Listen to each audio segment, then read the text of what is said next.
Hello guys, in this video let's discuss about the tools or software which we will use. So the first thing, all the tools or software which we will use are free. And not only that, we will create Azure IoT Hub in free tier. And now let's discuss about Raspberry IoT Stimulator. So guys, if you remember at the beginning of this playlist we discussed that we don't need actual IoT devices. And for that we will use Raspberry IoT Stimulator.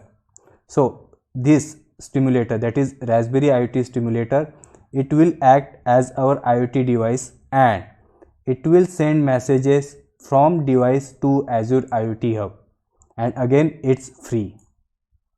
And now let's discuss about Azure IoT Explorer.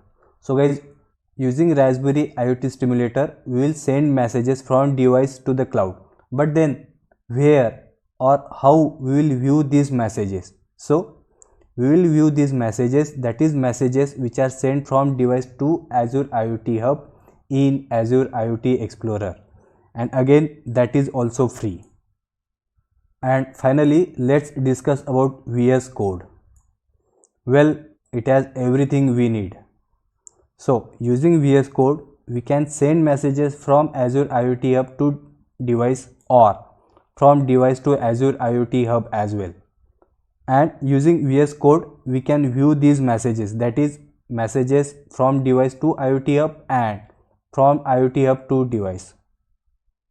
So if we are using VS Code, then we actually don't need Raspberry IoT Stimulator and Azure IoT Explorer as well.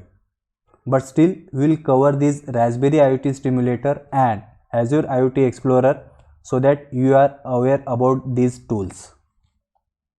And in our next video let's install these tools or software. Thank you guys.